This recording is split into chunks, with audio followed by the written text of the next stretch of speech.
This is an example of one of the biggest decisions in my life, the decision to retire early at 50 years old because of health reasons.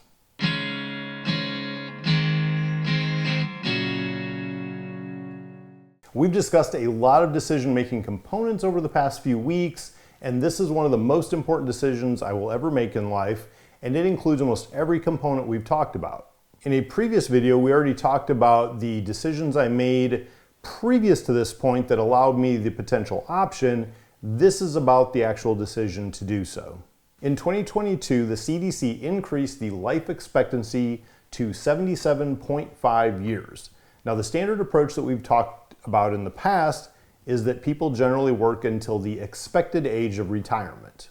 At 59.5 years old, a person can start withdrawing their retirement tax-deferred funds and avoid the 10% penalty. And in the 62 to 67 year age, that's where people start to draw Social Security benefits. Social Security doesn't pay a whole lot, so people tend to augment their lifestyle with their retirement savings. For people to retire any earlier than that, they either have to have enough wealth to rely on their savings to live the remainder of their life, or in some cases, if they're considered permanently disabled, they can receive Social Security benefits earlier. If you watched many of my other videos, you probably know by this point that I do have heart problems, so my life expectancy is much less than the average person. In fact, at the last appointment where we had this discussion about life expectancy, I was told I'd be lucky to get 5 years and 10 years as a max. And that is a benefit because I get a lot more definition around my endpoint than what most people receive.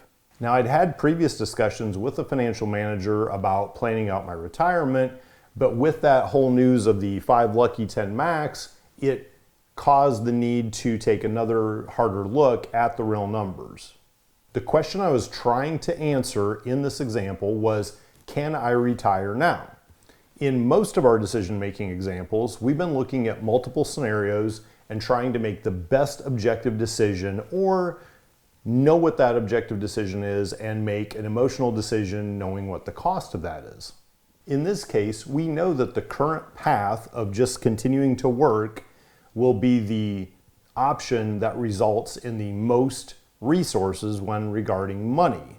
It also makes the best use of time by generating more money with that time. However, in terms of the other resource like health and time on a large scale, it actually reduces it due to job stress.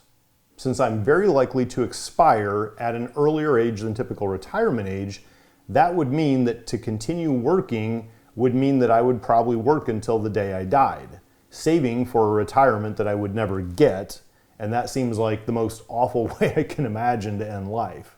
Therefore, the emotional component points back to our original purpose that we always talk about, which is to utilize our resources in the best way to be as happy as we can in life. Sources of happiness change from person to person. Some people I've talked to wouldn't know what to do with themselves if they retired early. Others find genuine enjoyment and happiness in their job. I, however, really value my freedom and being able to make my own choices, do what I want. I have many passions outside of work that bring me a lot of pleasure and a sense of purpose. And I've also experienced 3 data points at the day job in the last few years that resulted in having to be out for work, for medical leave, for longer, generally requiring medical intervention.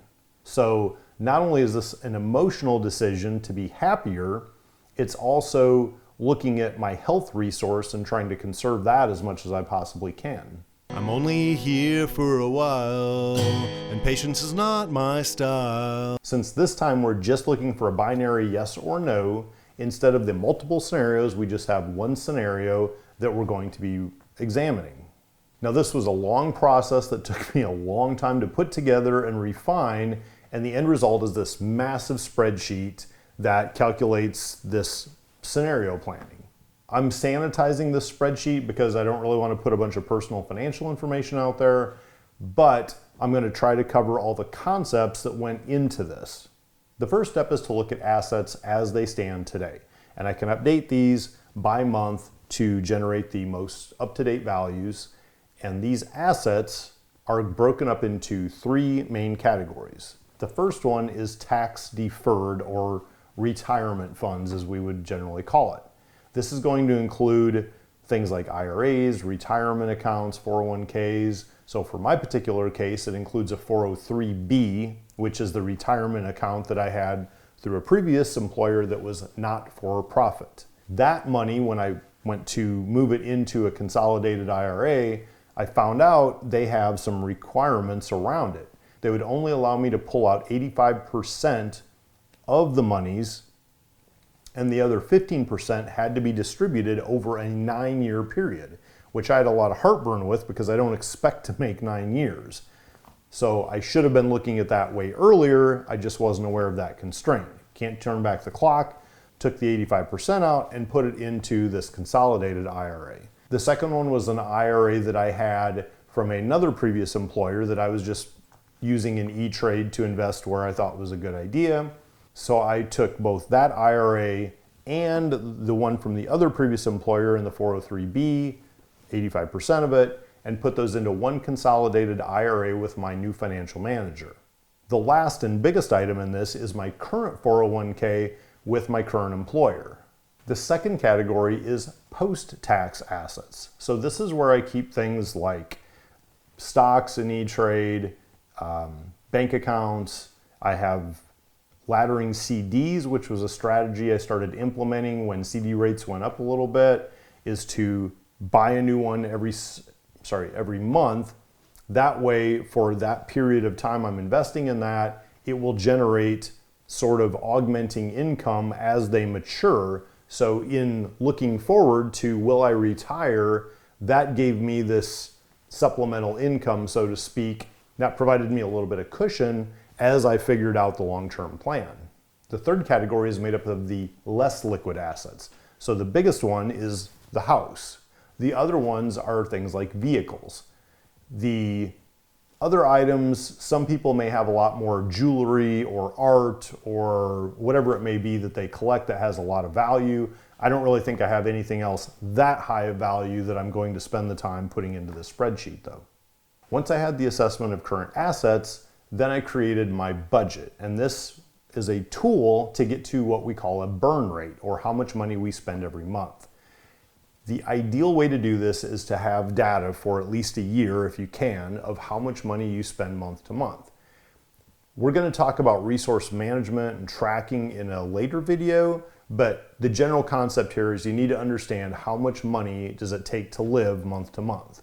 The one part of this that can be a little tricky is once you retire and you don't have as much money, you may find your spending habits can adjust. But let's start with what we spend today. The next part is the hardest, and that's laying out the plan for the future. Now, what we're really trying to do with this is we know where our assets are today, and we want to plan out how those assets change over time to see how long the money will last us. In planning out the scenario, I tried to look at a couple different options, such as what if I go buy a bigger place with a shop and I can work on motorcycles out there, then my mortgage goes up, but I have potential income, and then I could rent this place out. And we talked already about looking at renting out a place versus selling it. Ultimately, what I want to do is create a worst case scenario here to know if everything goes against me, is it still feasible to be able to retire? So I said, I'm just going to build this planning on staying right where I am today. I set up the plan based on an annual calculation for simplicity, which means that any, say, monthly expenses, we have to normalize those on a 12-month basis. So any monthly cost, we take times 12 to get our annual expenditure for those. Over time, we also have to understand there are things like appreciation of assets and inflation of our cost. So what I've done is I put one number over on the side that represents the inflation amount or the appreciation amount, and then the whole spreadsheet uses that one number. That way, if I want to change the appreciation or the inflation, I can simply change it in one spot and the whole spreadsheet does the calculations for me. The appreciation would apply to things like our retirement accounts, any stocks, things that we have in that nature. And we have to be careful with this because obviously we may be in a good stretch for a while, but then things like COVID happen and I lose 25% of my 401k. Those things do happen. So we have to find kind of a conservative number to put in there for those kind of assets. Something like the house is a lot different because the house is not only appreciating at a different rate, and we can do exactly what I did, look up our area and see what has been the average growth in real estate, but we're also paying down a loan in general, which means we're building equity in the house as well. So we don't want to lose sight of the two factors that we're building value with the house. Vehicles, for the most part, they're going to lose a little bit. Now, a couple of them that I have, they could climb in value. They're probably not going to lose much more, but in general, vehicles do tend to lose value. Another biggie is taxes. Not only are you going to get hit with income tax on that money that you're pulling out of your 401k, the tax deferred stuff, but if you pull it out before 59 and a half like I intend to do, you also get jacked with an additional 10% penalty. So yes, tax deferred stuff, we avoided the tax burden in the beginning, but now we pay tax on that money, we pay tax on how much it's grown, and because we want to do it early, we're paying another 10% penalty on top of that. Awesome. I've only found two ways to beat the 10% penalty. Because my heart is failing, there's a high potential that I'll be able to get classified as disabled because of that, which means that there is a form you can fill out when you submit your taxes, and if I meet the requirements of that, that will relieve me from the 10% penalty. So that's the goal, is to get that. The other way that's a potential to do this is what we call an annuitization. Annuitization would mean that, let's say we have our entire 401k and I buy a 5-year annuitization, and this annuitization has to be minimum 5 years, and so you put all the money in there and it makes a low interest rate in growth for you. It's not much, but it makes a little bit. Take that money, minimum 5 years of distribution, and that money coming in as distributions from that is taxed as income. However, because it's on this scheduled distribution of 5 years or more, you avoid the 10% penalty. The problem with it is that once you sign up for it, you're locked in. So if I committed today to a 5-year annuitization and then in a month I find out I have 6 months to live, I can't access that. That's tied in and I don't ever get to see it. We also have to consider things like benefits. When you're working, you have things like health insurance. When you're not working, you have to figure that out yourself. So you can do the COBRA for 18 months max, and then after that, it's going to have to be some kind of private insurance option. Again, without showing any personal financial details and just kind of normalizing these things, what I did is I found that if I assume conservative appreciation and inflation, current burn rates, and home inflation and equity build, and no additional income besides what little bit I get on YouTube today, that basically shows that I should have around 11 years of living expenses if I stopped at the end of 2023. Now, considering I was told about a year ago that I had this 5 years lucky and 10 years max, that means that I have 11 years of living expenses for an estimated maximum 9 years of life. That gives me a 22% cushion, or a safety factor of 1.22. At just a high level, what's really going on is saying if I stopped at the end of 23, in 24 I could live off what I already have in my savings, and in that year my heart will continue to degrade, so that gives me more time to be able to meet the requirements for avoiding the 10% tax penalty, which means that starting in 25, I could start, say, a 5-year annuitization on the 401k money. That gives me 5 years out. At that point, if I'm still around, then I could cash in the house with all its equity and appreciation and everything, and that gives me additional money. And then as I need, I can sell things like the vehicles or whatever other assets The whole time I'm also probably declining in health, which means I'm not going to be going out and doing as much active stuff, which takes money, right? If I'm doing a motorcycle superbike class, I probably won't be able to do that at that period, so those kind of costs go away. So realistically, thinking big picture just as a gut check, it all makes sense. There is potential for some upside to have even more of a cushion, such as I could be making more YCC revenue, whether it's ads revenue on YouTube or merch sales. I could get medical leave or disability pay and continue getting pay and benefits that way. I could pass quicker than planned, which gives me more of a cushion. And any way you look at it, this scenario is the worst case, which answers the question, yes, I can safely retire at the end of 2023 if I want.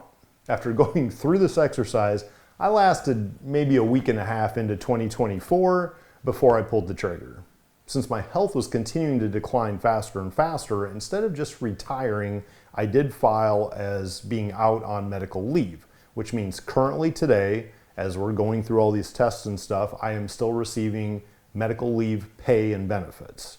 And because the heart is failing, that may also mean long-term disability once short-term runs out. So that all gives me a better cushion. The bad part of the health failing is that now I am at what they say is sudden death risk basically any day. The best I could probably hope for, it looks like, is maybe a couple of few years at most, but the active life of being able to really enjoy it is even less.